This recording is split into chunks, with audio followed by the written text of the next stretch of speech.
Hello, everybody. Thank you so much for joining us this Thursday. My name is Jonah. I'm with Discover, and today we are talking to Nancy Badillo, and it's going to be an exciting conversation about Etsy and how to build a store there and grow a profitable business there. But before we get going, I just want to make sure, please hop in the comments. Let us know if you can hear us and see us all right. We want to make sure all the tech side is handled before we dive in. Nancy, how are you doing today? I'm doing good. So excited to be back here. Thank you so much for having me, Jonah. Yeah, thank you for coming back. Always love having you here.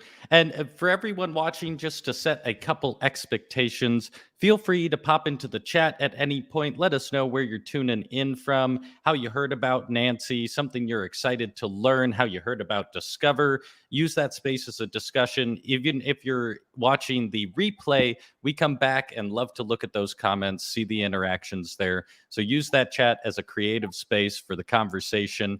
And if you have to get up away from the computer at some point, life happens, the dog comes in, you spill your drink, don't fret. I know Nancy's going to be trying to pack a lot into this presentation, but all of this will be available in the replay, which will be on the YouTube page or on the Discover event page. It'll also be emailed to you after the event with the course offer. So nothing is impermanent here. You will have access to it later. And if you have any questions, please ask them in the chat. If we don't get to them during the presentation, we will address them after. So pop them in again during the Q&A after the presentation so we can make sure to answer all your questions. And let's dive in just to give a proper introduction. Like I said, we are talking to Nancy Badillo, and we're talking about the 4-step framework for a profitable Etsy shop. We're going to discover the steps you need to take to start, manage, and scale your Etsy shop to a full-time income. Little background on Nancy. Nancy has been selling on Etsy, on the Etsy platform now for 5 years, and has been in the digital marketing space for over 11 years. One of the most common things she hears from people is thinking that the Etsy market is too saturated with products to make a real income as a seller on Etsy. After 13,701 sales, she is here to say that making a real income on Etsy is very possible. Nancy, I Mhm. am so excited to hear about this, and I don't want to take up any more time, so I'm going to hand it over to you. Okay, perfect. Thank you so much, Jonah. Really appreciate it. Yeah. I'm going to go ahead and change my tab here to get started. So, welcome to the 4-step framework for a profitable Etsy shop. And for those of you that is my first time meeting me, my name is Nancy, and I basically help Etsy sellers turn their passions into profits. I'm going to be your workshop host today. And you are in the right place if you feel, right, like your existing Etsy shop has incredible potential to grow, but you haven't figured out how to do it and you're struggling. Maybe you want to open an Etsy shop, right? But feel the market is too saturated with products to make a real income. Or maybe you're just tired of wasting time, money, and energy on methods that give you zero results. So, either way, whether you are new to Etsy or maybe you are a seasoned seller, this workshop will definitely help you learn some new things that will help you grow on the platform. So, my promise to you today is that I'm going to deliver as much value as humanly possible in this free 60-minute workshop. So, make sure that you grab a pen and paper. Nothing I will teach you today is based on theory, and everything you will learn has already been tested and proven to work by me and many of my students. In return, I ask that you keep an open mind about the new information you're going to learn today. And again, you take plenty of notes so you could begin to implement what you will learn today. So, tips for watching this workshop, just get in a quiet room, turn off your phone so that you could devote your full attention to the workshop. You work hard, and I want you to treat yourself to 60 minutes of focused learning. Make sure you close out any tabs, any apps, etc. And during this workshop, I'm going to cover 3 of the biggest mistakes when it comes to starting an Etsy shop, the 4-step framework for creating a profitable Etsy shop, and at the end, I'm going to do an overview of my Etsy Mastery course. And like Jono said, right at the end, we're going to have questions. And for those of you, I am a mom, a wife, and when I'm not helping people scale their Etsy business to the next level, you could probably find me playing around with my fun, energetic son. He's a toddler right now, Jordan. And I kind of wanted to give you a little bit of a background. I'm going to try to walk through this a little bit quicker of how I got started on Etsy. And it was in October 2016. And all I had was an idea when I first started. So prior to Etsy, I've been doing digital marketing for 11 years. And digital marketing is basically growing businesses online. So through blogging, SEO, social media, brand awareness, brand reputation. That's what I've been doing for 11 years. And in 2014, I got engaged to my amazing husband, Cornelius. And a friend of mine told me, you need to shop on Etsy. They sell handmade products. You could buy a lot of stuff for your wedding. And before Etsy, I had no prior experience creating printables, creating handmade items, using graphic design software, or being crafty at all, to be quite honest with you guys. And it was my first time hearing about Etsy. So I was curious to learn about this e-commerce platform where you could buy customized items. And so I went to Etsy, I did a search on the feed, and I did a search for like do it yourself wedding invites, and tons of beautiful invites showed up in the feed. And I started browsing through different stores, and I noticed that many of these shops were selling art printables, and they were selling also like do yourself invites, signs, and a whole bunch of matching items. And because, right, due to the nature of me being an online marketer, I noticed that they were making a good living off passive income. So I ended up buying a do yourself invite, a sitting chart, and a couple other signs from this beautiful store. I spent about $65 and I had my files instantly. And I thought to myself, wow, this person just made $65 out of me and didn't do any work because these were do it yourself items. Now, I'm not saying they didn't do work, right? They had to create the items, they have to market themselves, they have to grow a business. But what I mean by that is that once I purchased the items, they didn't have to do anything else. I'm responsible for editing the file. I'm responsible for saving the file in a thumb drive, and I'm responsible to taking it to Kinko's or Staples and getting it printed out. And that was really interesting to me because I'm like, who wouldn't want a business like that? That you create the product and once the customer buys, you're done with it, right? So, as a digital marketing specialist, I was already trying different online strategies to make money online.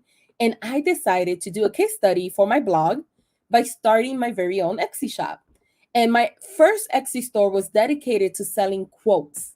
In my first month on Etsy, I made about $102.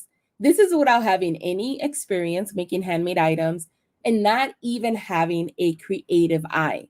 And guys, you're probably gonna be surprised, but when I did these printables, I was actually using Word document. That's how bad it was for me. I didn't know about Canva. I didn't know about Photoshop. I didn't use Procreate. I didn't use anything else. But I went to I went to Word document. I typed in the quote. I saved it as a PDF and I sold that. Isn't that crazy? And this is like right here. This is a quote of one of the ones that I did, which is this girl's on fire, which is a song lyric. And in my first 6 months of Etsy, my journey, I made a lot of mistakes.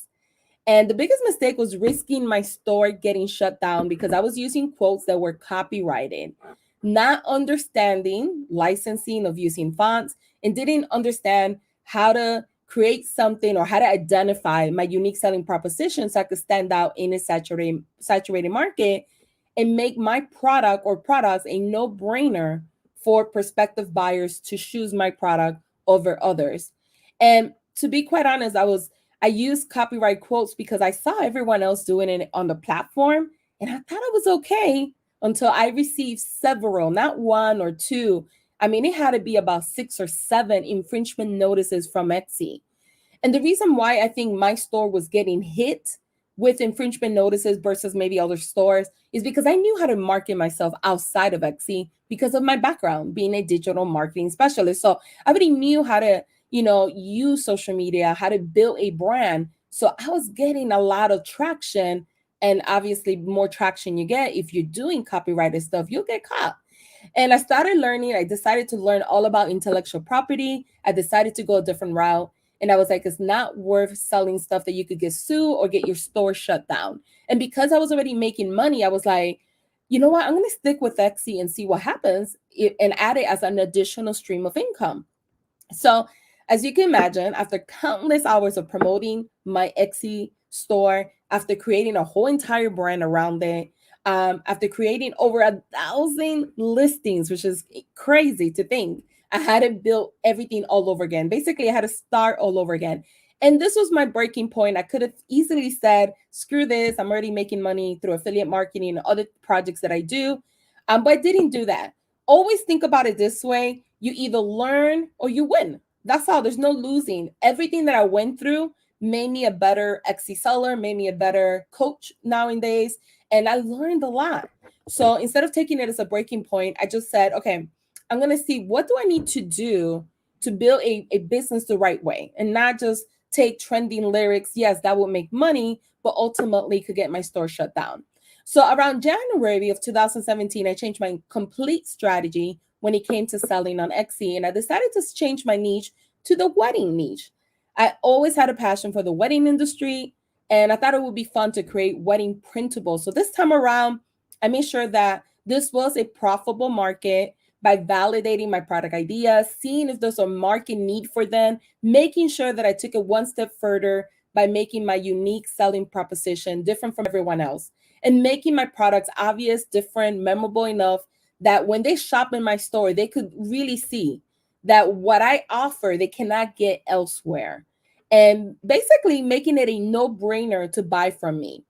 And the biggest mistake many Etsy sellers make, including myself, is trying to wing it by adding all sorts of different products, hoping they will build a successful store without having a passion for the product, without validating the product ideas, and seeing if there's actually a demand for it, not understanding whom they're serving and making the same products like everyone else and not standing out from their competition. So when I focus on my unique selling proposition, and what that means is taking a product, it doesn't mean reinventing the wheel. It's taking a product that maybe is trending. How can you make it better? What can you add to it that's unique, that's different, that when people see your product versus your competitors, they will say, oh, I need to buy from her. That's what I mean by that. When I did that to my own business, my income doubled every month after that. I increased my prices from $5 per print to a price range of $5 to $40.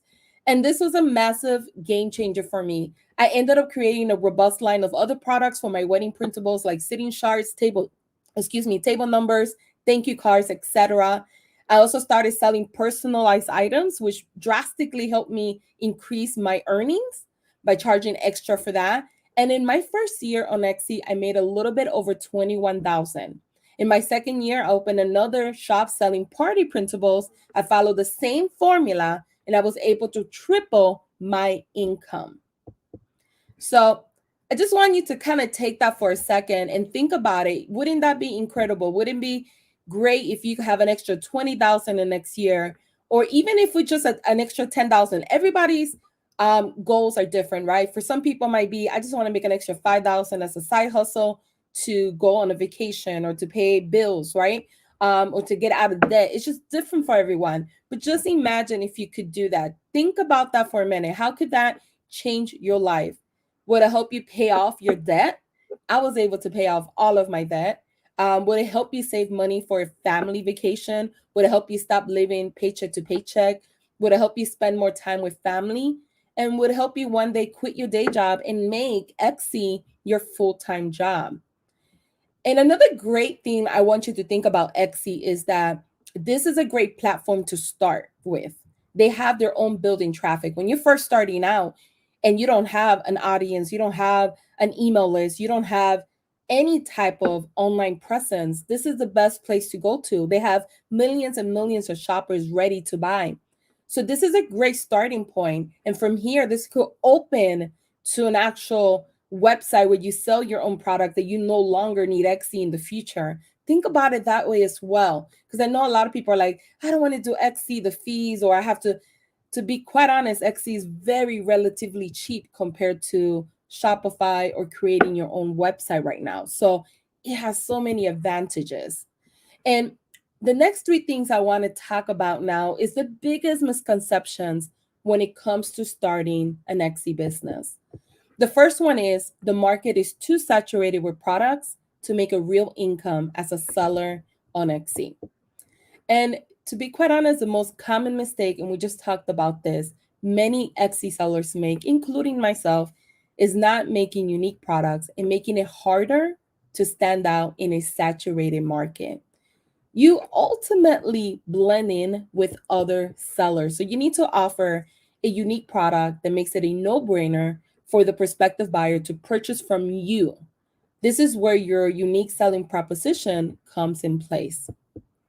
Misconception number two is if I add all random products to my shop, I will finally start getting sales. And this is another one, trying to wing it and adding all sorts of different products to their shop, thinking that they will get more sales. And this is a huge, huge mistake. You need to understand who is your ideal customer. What does your customer want? What makes you different from your competitors? If you don't know, if you don't have an understanding of these things that I'm talking about in the slide, ultimately it's going to leave you wondering why you aren't getting any sales or why you're not growing. Or maybe you add a whole bunch of stuff and you are getting some sales, but you're not making enough to quit your full-time job and make your Etsy store your full-time job. This is the reason why you're winging it. You're just adding all sorts of products. You're not creating products for a cater audience. You don't know who your target audience is. You barely know your products too. And this is something that is very concerning. And this is why many stores fail when they first start, until they get this right is when they start actually growing. And misconception number three is I get a lot of shop visits, a lot of favorites, but they're not translating into sales. Etsy might not be right for me. And the main reason why those shop visits are not translating into actual sales is that prospective buyers are overwhelmed with so many options. You want to focus on making your unique products that are different and memorable enough that they could see what you have to offer they cannot get elsewhere. Nowadays, especially me, when I'm shopping for my son, I could jump in Etsy, I could go to Amazon, and I could go to another website and compare pricing.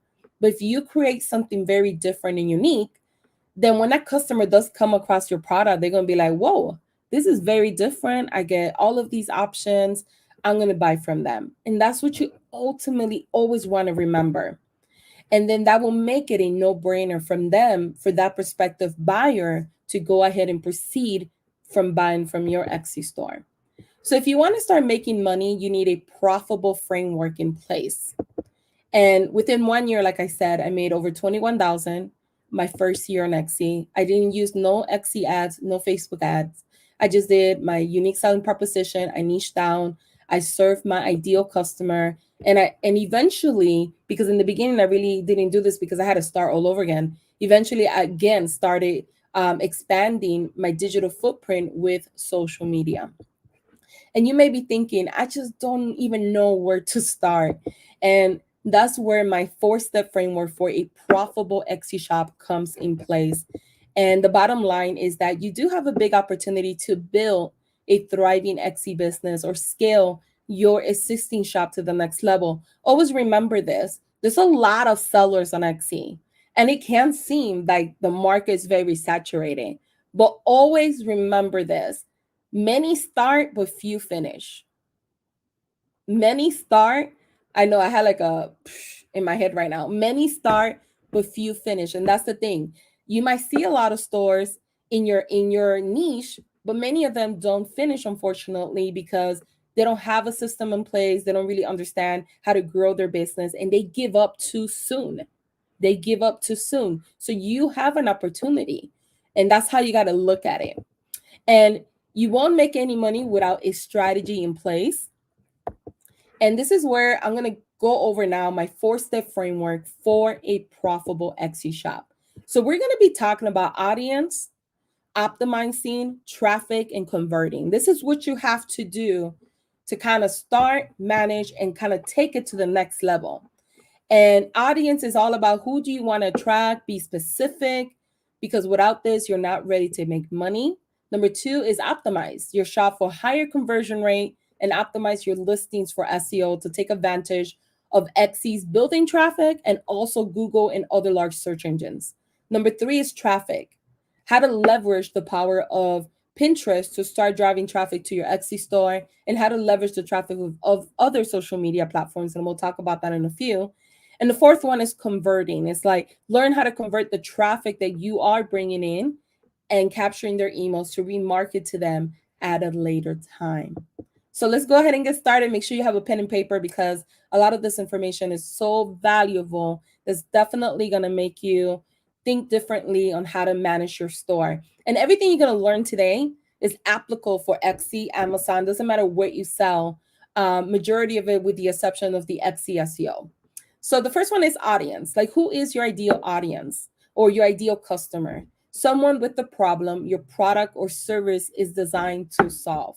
That is your ideal customer. So when you're niching down or when you start a business, you need to niche down in the beginning. And you need to ask yourself, what problem does my potential customer have? What's the solution to that problem? And why would people pay money for my product? If I was to ask you, what is your niche? And I asked you these three questions and you couldn't answer these questions, that means that you don't know your business good enough. And this is something that many people struggle with because they've never been taught the right way, or this is their first time opening a business, to be quite honest. And it's really hard for them to kind of understand how to do it. They do everything backwards. Is they start creating products and selling, but they don't do market research. They don't understand who's their target audience. They don't create unique products. This is where you got to start niching down and answering those questions. You could probably sell your product or service to a lot of different people, but to make money, you need to pick one and don't get lost in the noise. You're gonna get people that might be out of your niche that might buy from you because they're buying for a friend or they're buying for a coworker, etc. And that's fine. But you want to make sure that you're niche down and you know who your audience is. And consumers, like I said earlier, are overwhelmed with options. And they want to quickly understand what makes one product or brand different than others. So knowing the right way to position yourself and your products can be the difference between standing out and blending in. And we want to stand out. So it's important to define your brand, have a solid, unique selling proposition. And a strong, unique selling proposition lets you stand apart from competitors and actively focus your energy on creating things that cater to your ideal group of customers. So what do I mean by that? I kind of want to give you a little bit more. It means that when you niche down, you know already who is your audience, you know your products. And what you want to do ultimately is create a line of products cater to your audience for people that will want to buy from you again. Many people focus so much on getting the next sale and they forget about the customers that they currently have. If you focus on both, on the new sale and your current customers, like customer retention, you're going to blow up your sales. That's how you grow a sustainable business in the long run. So you want to make sure that you're creating products that are catered to your ideal group of customers, that when they buy from you, they'll come back and buy more, and then you could attract more people as well. So your unique selling proposition plays to your strengths and should be based on what makes your product or service uniquely valuable for customers. Number two is optimizing. And offering something unique and irresistible is the first step, right? We talked about that, having a product that they can't buy elsewhere, having something very unique and different that is going to make you stand out. The second thing is understanding the different contributing factors that affect your search placement in the feed. So understanding Etsy's algorithm, how it works and how it determines where your listings will rank. And I talk about all of this that I'm mentioning right now in depth in my Etsy Mastery course. And I'm going to give you a lot of tips right now. You want to make sure that your shop and listings are optimized for SEO so prospective buyers can find your product. But you also want to make sure that your buyers have an amazing experience when they shop from you. So you want to make sure that you have great reviews. You want to make sure that you have the About Me section completed and ensuring that you have completed the shop policies, Keep in mind, a lot of people don't know this, but having all of these things completed help your placement in the search results. Etsy has something called the customer market experience. And if you are a seller on the platform and you have bad reviews, you don't have your about me section filled out, you don't have your private policy in place, you don't have shop policies in place, they reduce your visibility. They talk about this in their Etsy seller's handbook. A lot of people don't know that when I do critiques, that's the first thing I check. And a lot of people don't have these things filled out. So you want to make sure that you don't rush through it. You don't rush through your store. You take your time and you fill out every single thing in your store. Make it, not only would it help you get more visibility, but it will make you look more professional. It will look like a complete store as well.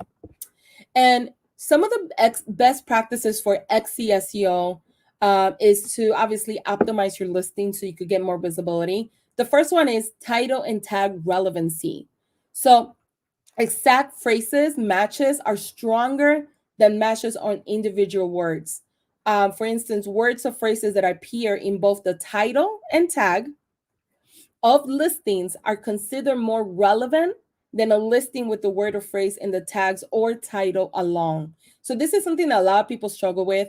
And to kind of make it more simple, you want to make sure that whatever tags you're using to optimize that particular listing, you include them in your title and tag. That's why it's called title and tag relevancy. If the keyword that your prospective buyer is searching in the search query, if Etsy's algorithm sees that you have it both in your title and also in your tag, that's considered a exact phrase match and you will rank higher in the feed. However, if you put the tag but you didn't add it to your title and it's only in the tags only, you will still show up for that search, but you wouldn't be considered a perfect match. So you will be in the bottom feed. That's one thing that many people don't know that you should know and you should start doing on every single listing. Other things that I will focus on is using long tail keywords. They are less competitive, but they have better targeted traffic. They have higher conversion rates, meaning that you will sell more, and they're great for highly competitive niche. A lot of competitive niche, if you use like 2 words, they're very competitive. Many people are using that, but if you use a long tail keyword, which is 3, 4, 5 words, those are easier to rank for. And keep in mind, if the tag is longer than 20 characters, just break them down into 2 tags. Now, recency is Etsy's algorithm reviews how recent an item was listed or relisted. So if you have to fix the SEO of an old listing, what I recommend is duplicate the listing, fix the SEO, and publish it as a new listing. This will give you a small boost in the search feed since it's considered a new listing. And you will have a better chance of getting a higher listing score. And the boost could last based on Etsy Seller's Handbook a few hours to a few days.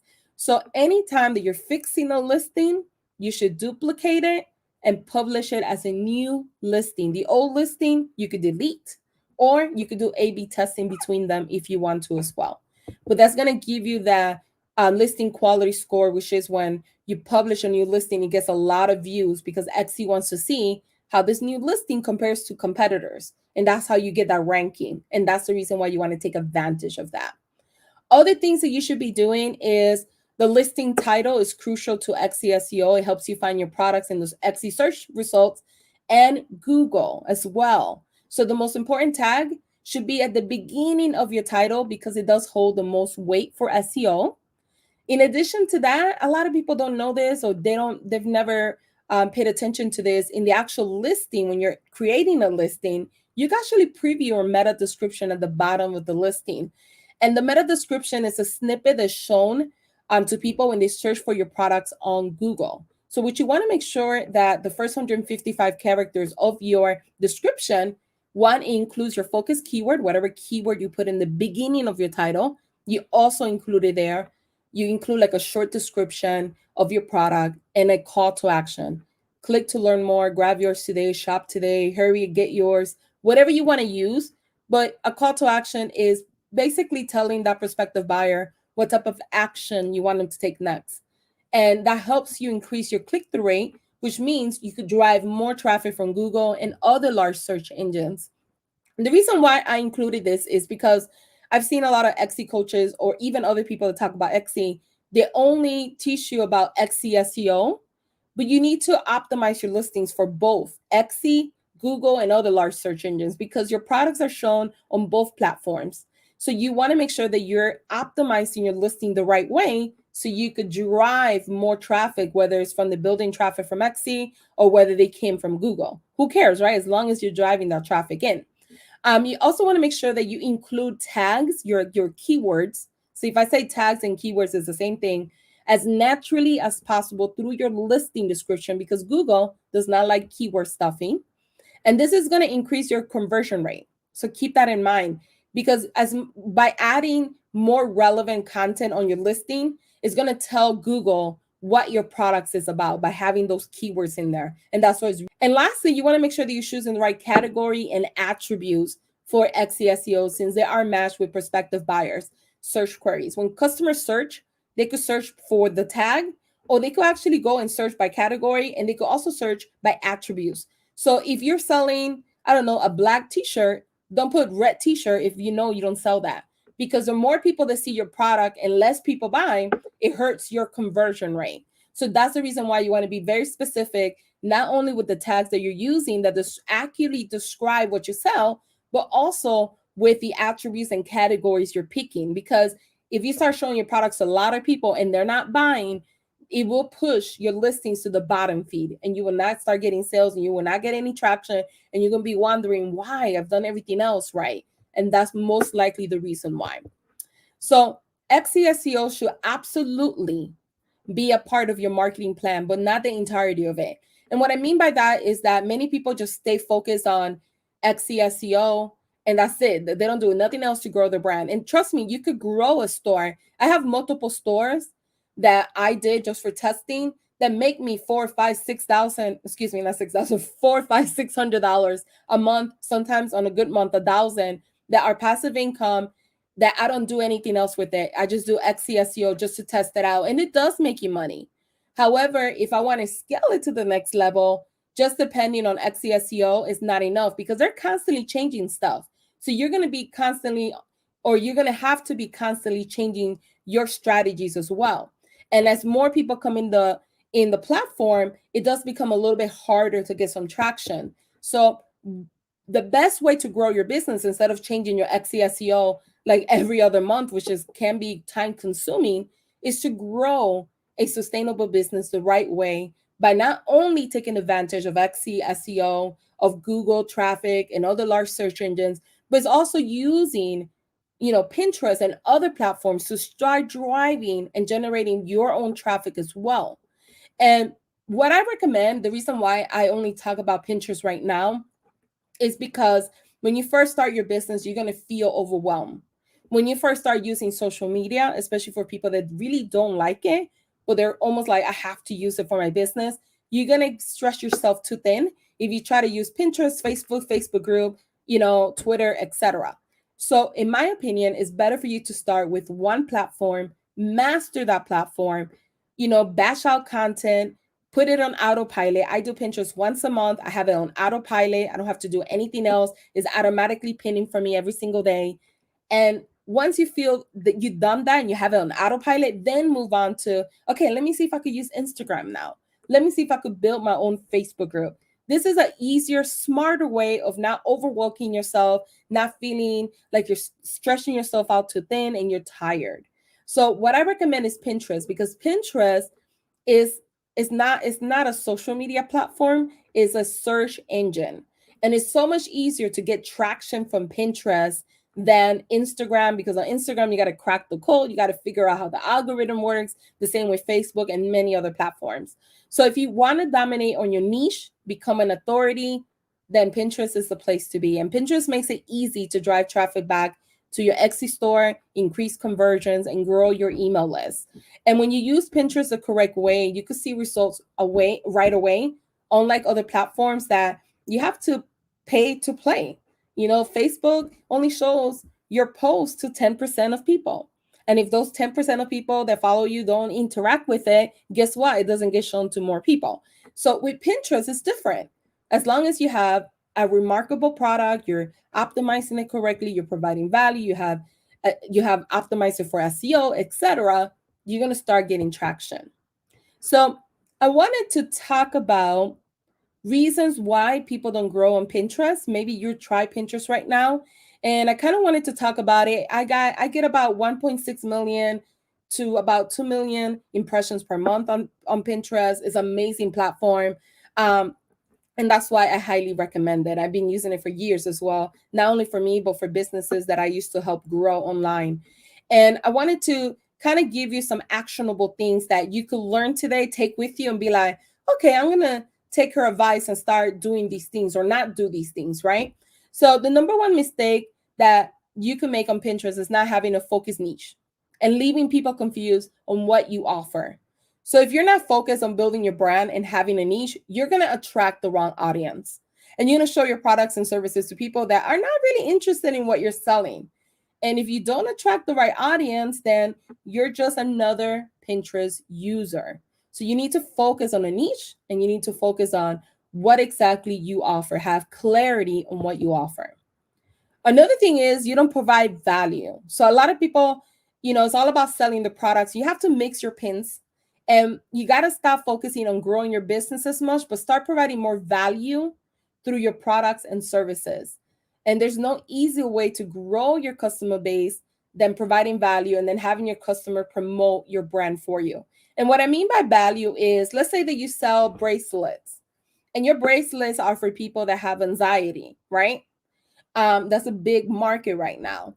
What you could do is create a pin that says the top 10 bracelets to help you with anxiety. That's providing value. It could be something that simple. A lot of people are like, I don't know how to provide value. I sell jewelry or I sell t-shirts. Or I don't know how to do that with that. It's easy for you because you're an Etsy coach.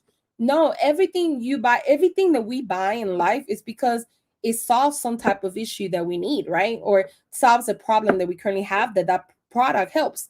Some people buy jewelry as statement pieces, right? They love to get dressed. They love wearing jewelry. I'm the opposite. I barely wear jewelry. I break out. But there are people out there that wear jewelry because it makes them feel good.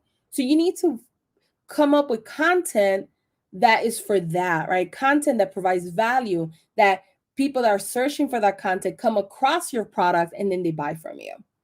And then another one is you don't know how to convert your followers into sales. And this is kind of goes tie and tie with the value. You're not creating the proper content that will get you noticed, get clicks and repins that eventually turn into sales and help you grow your email list. So my biggest advice is stop being all over the place and focus on your brand to become an authority in your niche, what helps you stand out from your competition.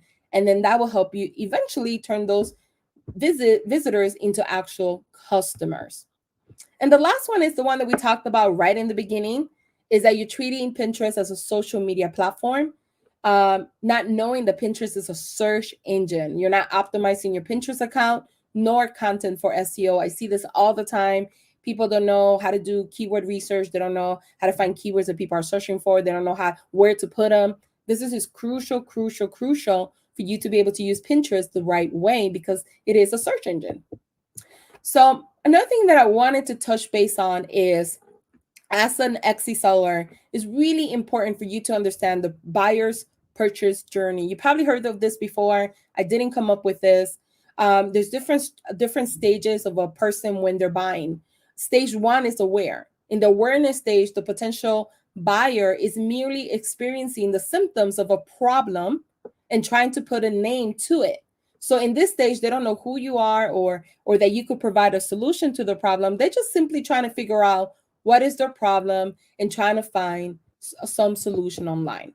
Stage two is evaluate. The potential buyer knows that their problem, what they know their problem, and they start to research potential solutions. So as an Etsy seller, your job is to provide content that's focused on that solution. We just talked about that a few minutes ago.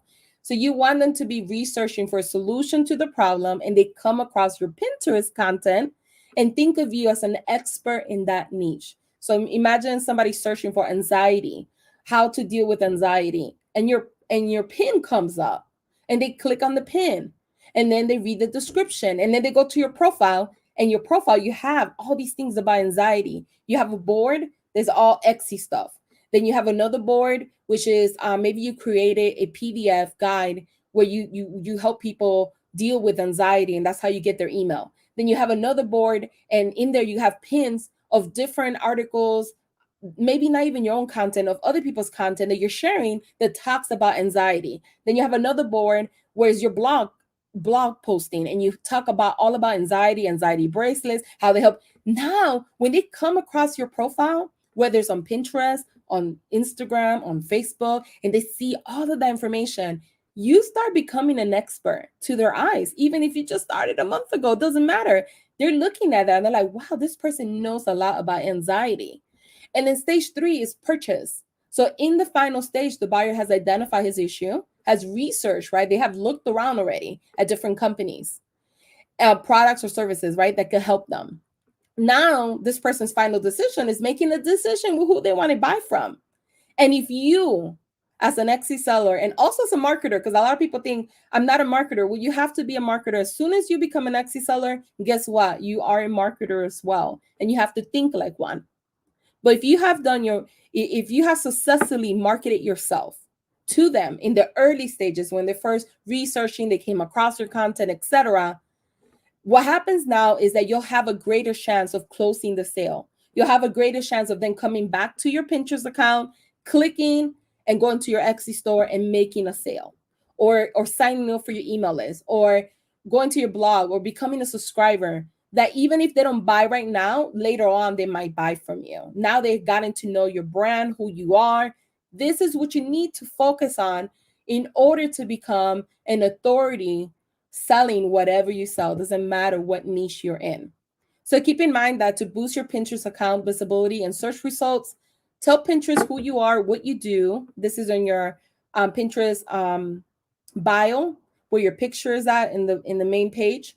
Also name your boards to reflect phrases that people are likely searching for, and make sure that you can add long tail keywords as well. Describe your pins and make your content more search friendly. And what I mean by search friendly, I mean SEO friendly, making sure that when you're writing your description, you're putting keywords in there as well. And step number 4 of the framework is convert. So in business, there are 3 fundamental strategies to grow and survive. And this is for any type of business: generate new leads, converting more leads into sales, and retaining customers by encouraging them to continue doing business for life. This is how you build a sustainable business. Many people, they're great at getting leads, but they forget about the customers they have. They're so focused on the next customer, and they could have had that customer buy from them over and over and over.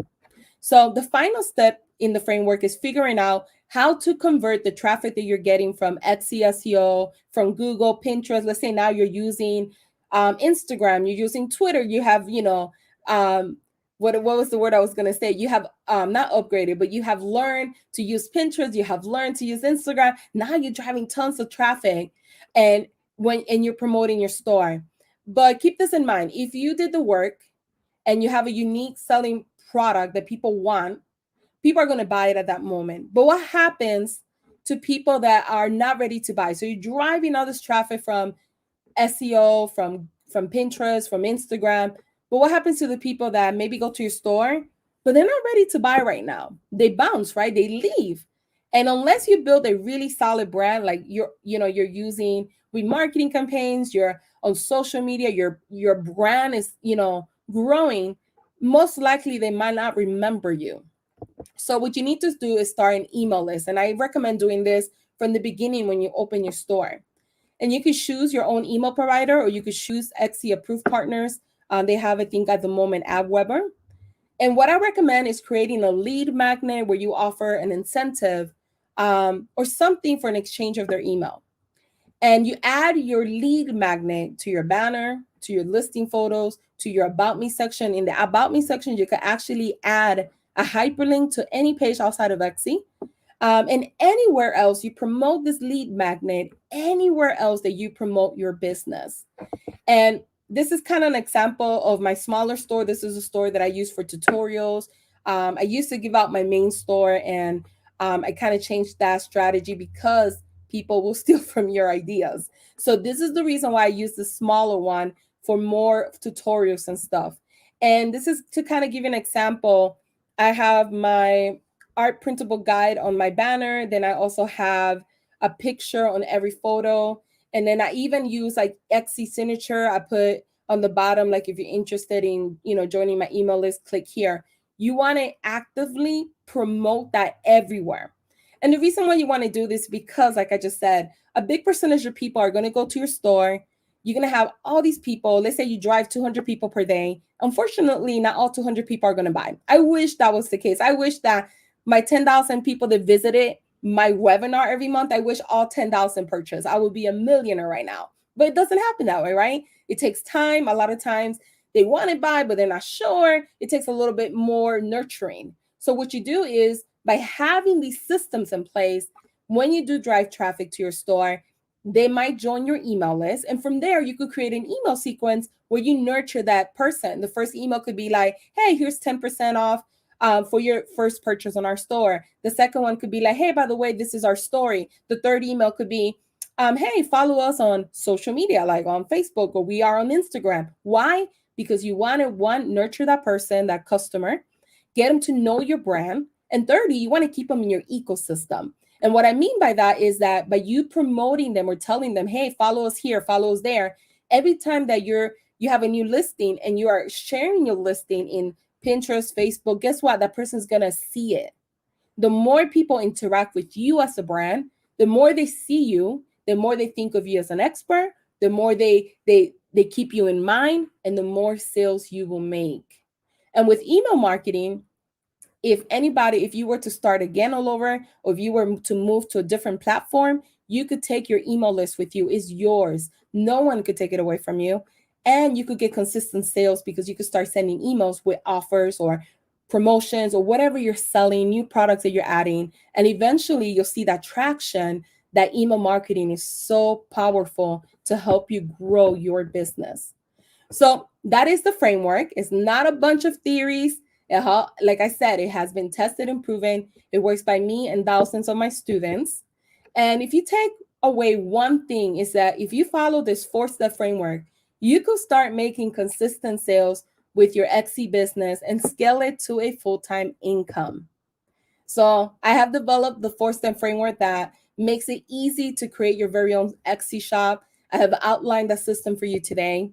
And the big question is, how can you apply this framework to your own Etsy store and scale it to the next level? So you have two options. Option one is you could possibly, right? I'm not saying everyone, but possibly waste a lot of time and effort trying to figure out by yourself. Or you could fast track your results with my step-by-step program, the Etsy Mastery course. And enrollment is now open for everyone. And I kind of wanted to give you a bird's eye view of what you will learn in my proven program. And then we're going to go ahead and start the questions. But I'll walk you through this really quickly because you get a lot in my course. So make sure to stick around to the end for a huge bonus. So module number 1 is basically you ditch the imposter syndrome and become an expert without feeling like a fraud.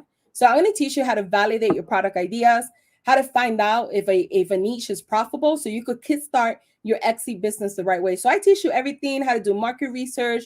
I have over 6 different tools that I use. So you could choose the one that you want, or you could play with all of them.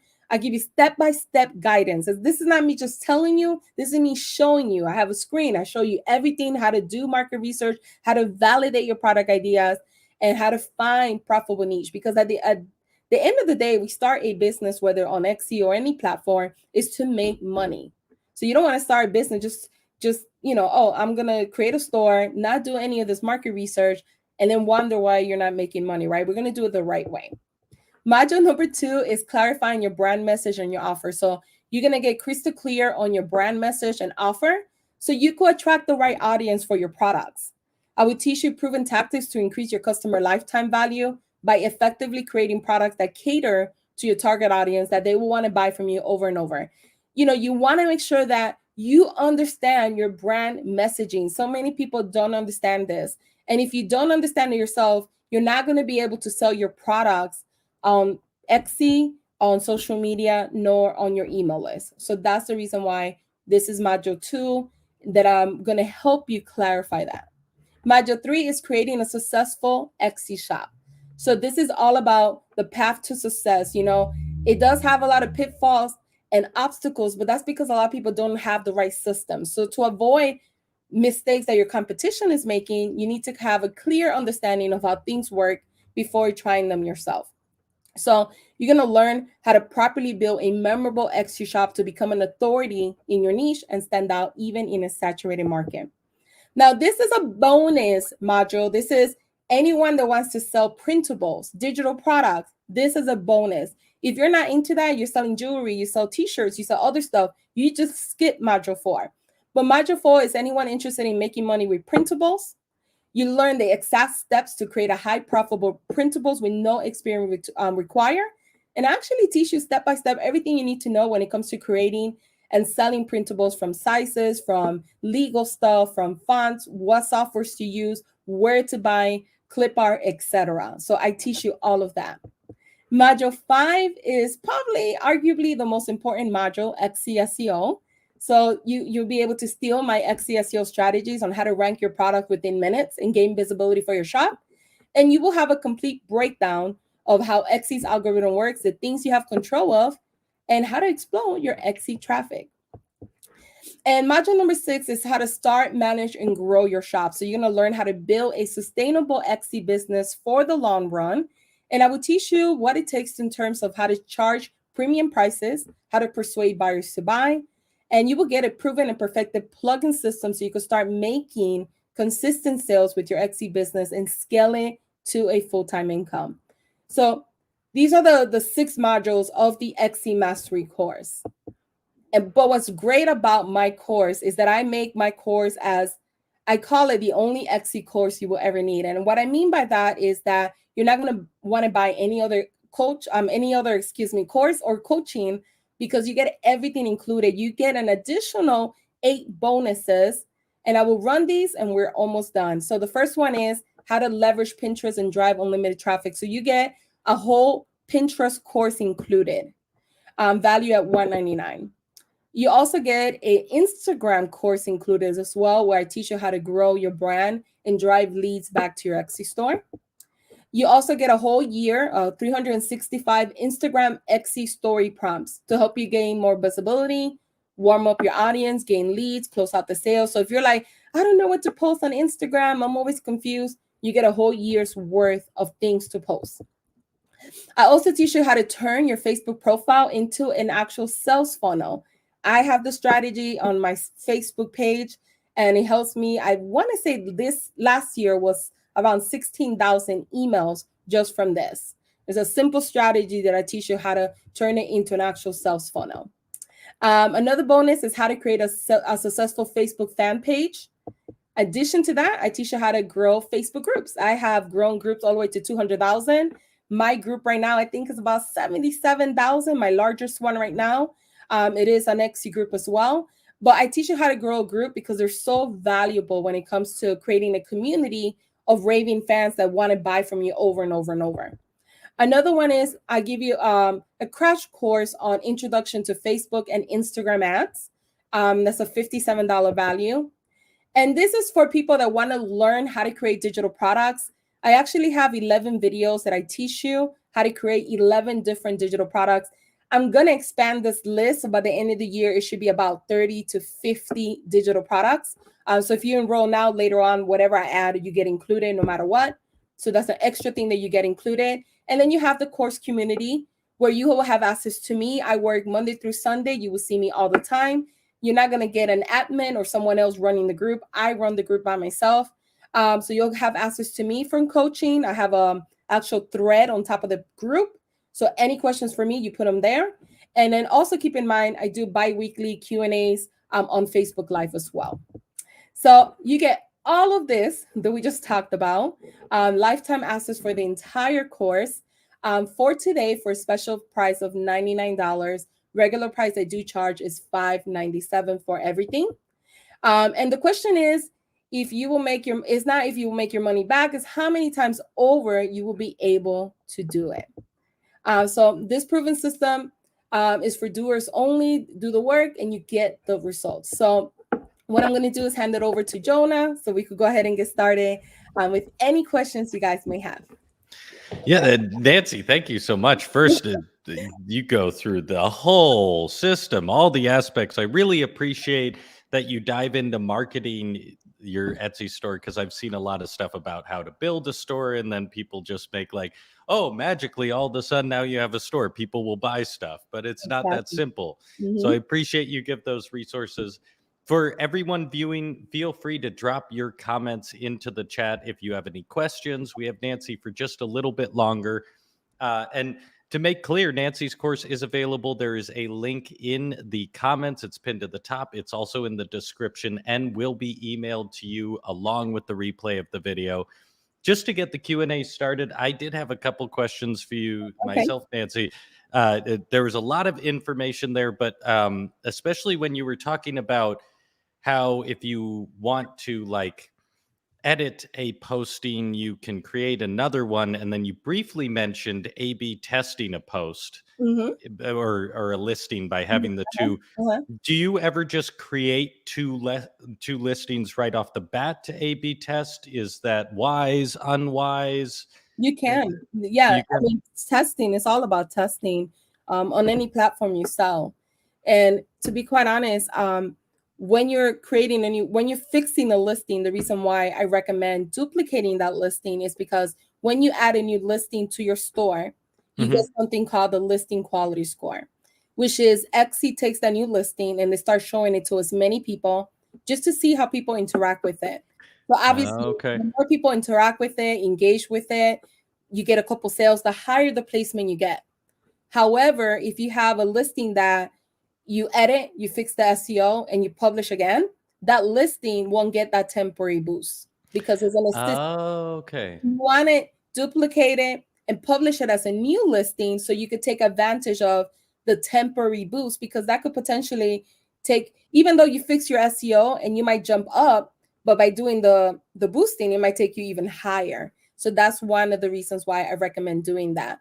But to kind of answer your question, yes, you can have, some people do this as well. They'll have a listing where they sell individual files, like if they're doing printables, Sure. individual files, and then they have one that they sell the same files but in a bundle, and they do A/B testing to see, do I sell more in as a bundle or do I sell more individually? Or some people have a listing that of a red flower and this was a blue flower just to see which one sells more. Sure. Or they change their photos, they keep everything else the same, but they change the main photo to see which one are people gravitating towards. And that's great for testing all the time. Okay, and so it sounds like Etsy is very friendly to that kind of A/B testing. You're not hurting yourself by having multiple listings of the same Mhm. product or slightly change. And just to kind of clarify that, because a lot of people have, they feel like, oh, I can't duplicate on Etsy. You could duplicate in your own store. What you're not allowed to do is create another store and sell the same Ah, thing because that's considered, I think the word that they use exactly is shilling, because now you're trying to kind of like go over the algorithm and get you're ranked like with products. Yeah. You're trying competing with to yourself. Yeah. exactly. So Uh, you're not allowed to do that, but you are allowed to do duplicate listings. Now, the disclaimer is when you do a duplicate listing, you do pay an extra 20 cents because you do pay 20 cents oh. per listing, but it's not that bad when you're running a business and you sometimes you do have to spend money to make money as well. So it's only 20 cents. That's a pretty reasonable Yeah, investment for a yeah, it's not that bad. business. It's not that bad. Well, so God, I was taking notes. You mentioned quite a few things that just fascinated me. So, when you're talking about optimizing products, Mhm, if you're just starting out on the platform, maybe you know what you want to sell, but mhm. or say you have, I've got 20 things I want to sell, 20 ideas or something like that. Am I best off taking five of those ideas and really optimizing them? Or should I put all 20 up there, see what performs and optimize over time? Is there a better Um, format for that? You want to do both, I guess. Whenever you upload, when I was talking about optimizing, I was talking about two things. One, making sure that your shop is completely optimized, meaning you have a banner, you have a profile Right. picture, you have a shop Right. icon, you have your policy set up. All of that's really important, not only because Etsy requires you to do it, if not, you get reduced visibility, but also because it makes your store look more professional and it does increase the likelihood of someone buying from you and increasing your conversions. In addition to that, anytime you upload a listing, whether it's 1, 5, or 20, what you want to do is you always want to make sure that your listing is optimized the right way. Because what's the point of uploading a listing and you don't focus on SEO? That's the reason why you're selling on Etsy, is to take advantage of their building traffic. And one of the components of, not the only, but one of the components of getting sales is Etsy SEO. So you want to make sure that you are optimizing it. You have as many photos as possible showing the product in different ways, that you're optimizing your title for your main keywords. You're adding a meta description. You're optimizing the content within the description for the customer, so it's user friendly for them when they're reading it.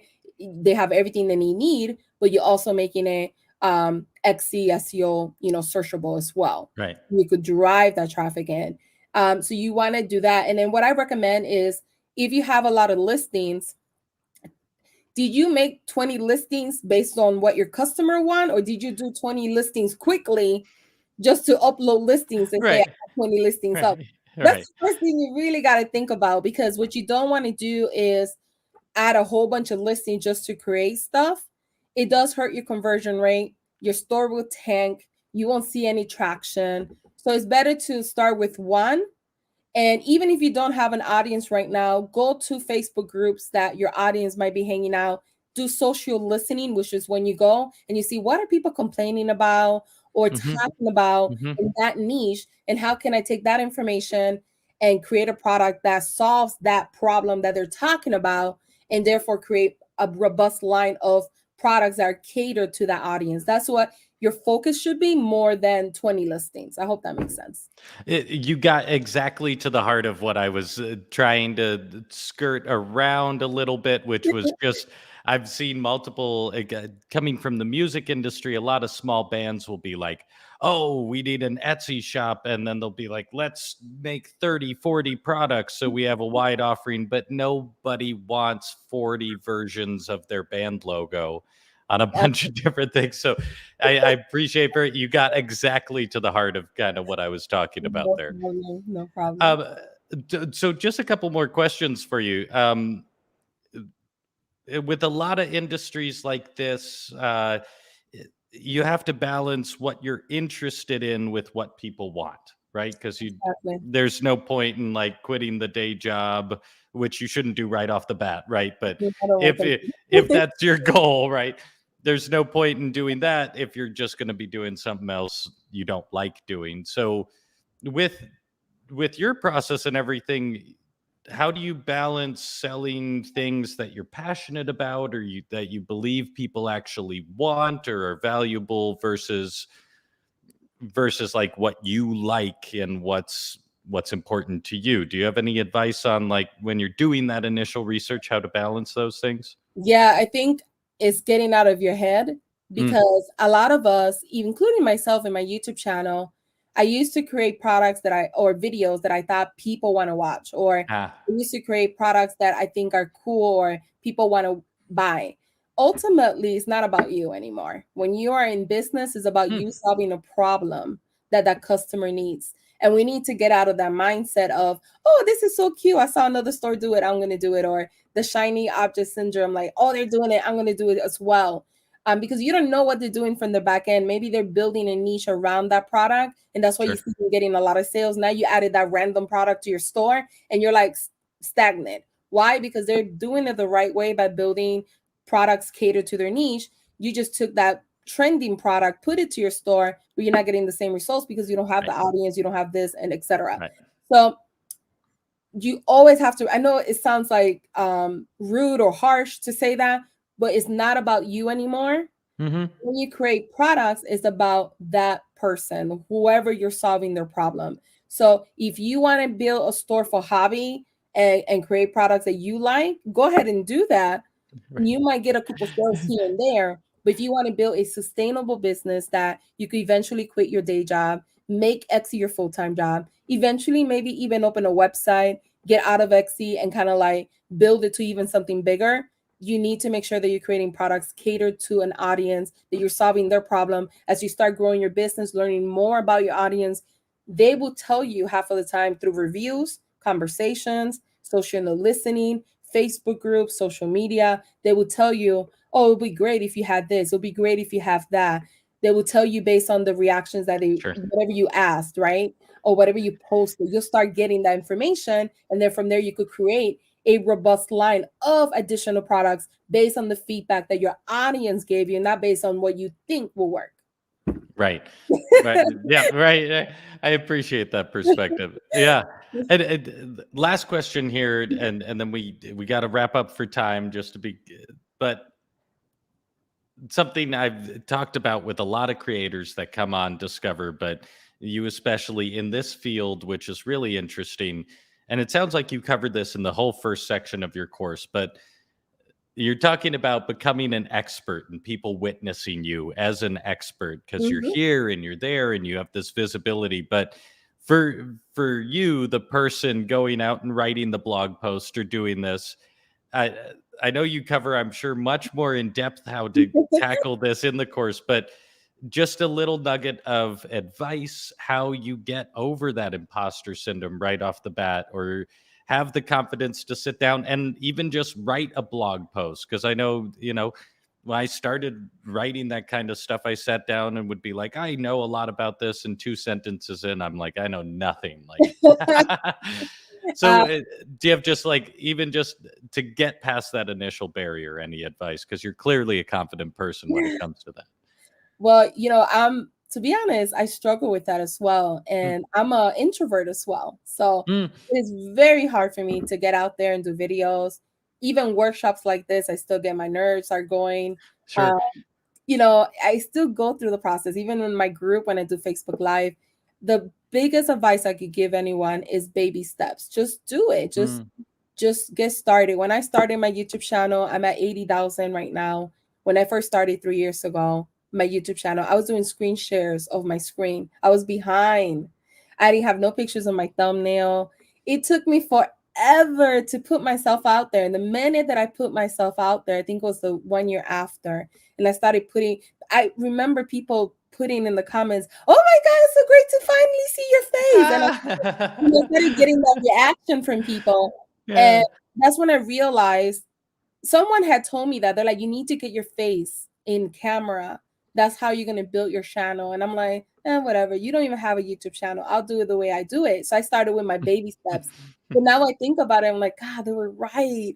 If I probably would have started doing that the first year, I probably would have been farther along. So Uh, the first thing is do baby steps. I did baby steps, and the more I did it, the more comfortable I got. The same with blogging. Write an article, look at it, be like, okay, what can I add in here? The more you start doing it, the more you start crafting those skills that maybe you don't have, and you will improve over time. Nothing substitutes um, anything but experience, to be honest. And either you mhm. win or you learn. That's it. You either win or learn. And everything that I learned when I first started has helped me get better and better. And I know in a year from now, I'm going to look back at this interview and look back at other things and be like, oh, I could have improved that, because that's how it is. We're always going to be evolving, but just start with baby steps, get yourself out there. Another great thing now in this era, this time, is that there's so many resources. You don't know how to write a blog? Google it.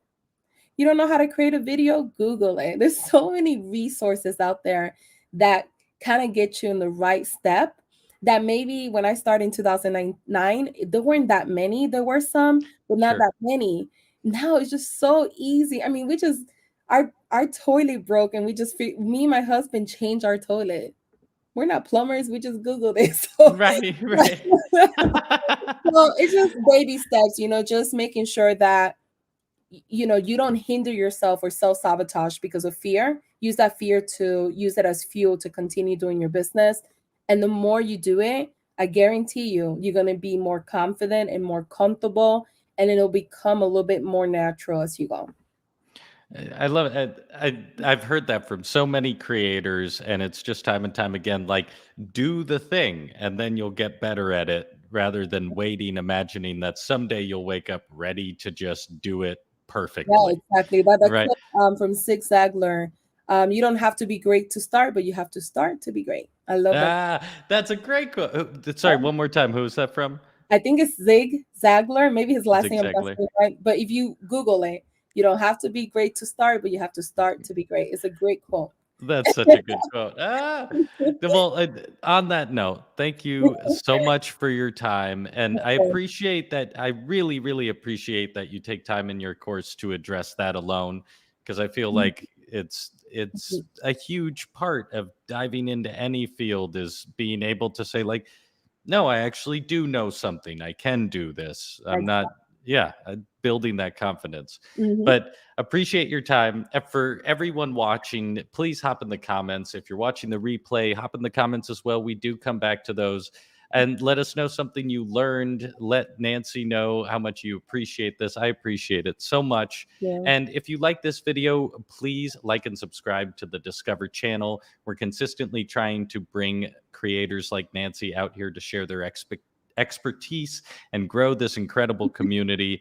And before we wrap up today, I do just want to ask for someone, and I've seen this, like I said, with many of like people I've worked with in the past, for someone who's they know Etsy is a good space. They've seen a lot of kind of products that they could Mhm. relate to selling, and they have an Etsy account. Either they made it 4 years ago or they just started, but they haven't really got it going. They see this event and they're ready to get going. What advice do you have just to keep that like flame alive and be able to pull it through to where you're actually selling products and starting to be at a place where you can measure your success? The first thing is take action. Hmm. If you know that you're ready to do this, just take action, sign up. You'll have access to the group. So you'll have access to Hmm. me 24/7. And to kind of keep going, I think that the number one thing is not to overstress yourself too thin, especially if you have a Mm. full-time job, you have your family to take care of, like I do, and then you're trying to make something on the side, like your side hustle. So the one of the advice that I always give in my group is, you know, work through the course, follow the modules. If you follow all that and you do the work, it will work. Have patience. Growing a business takes time. It's not going to happen in a month, especially if you've never had a business before. Some people get lucky and they get into business in a year, they're like blowing up. It doesn't work like that for everyone. It didn't work like that for me. So, and it takes a lot of time and energy to grow anything in life. If it was easy, everyone will have a Sure. successful Etsy store. So take the time that you need to grow a business. Have that mindset that it might take a year to 2 years to kind of get traction, and then be consistent and don't try to dabble into every new trend, TikTok, this, blah, blah. You'll get a headache. Just focus on one thing at a time, master one platform at a time. Once you have that master, let's say Pinterest, then go ahead and proceed with Instagram, then go ahead and proceed, and then understand the value of using social media and not looking at it as such a negative thing. If you use it productively and you intentionally, you won't waste time on it. You'll go in, promote, socialize with your target audience, and get out and not waste tons of time on it either. Right. So Right. it's all about just having that mindset. I think the first thing is shifting your mindset that growing a business takes work, and then prioritizing the things that you have to do and following the course, and you'll get there. Sure. And once again, thank you so much, Nancy, for No your problem. time. Thank you, everyone, for joining us today. And we'll see you all soon. Nancy, we hope to have you back. Have a wonderful day. Thank you. Thank you for having me. Of course. Thank you, everyone.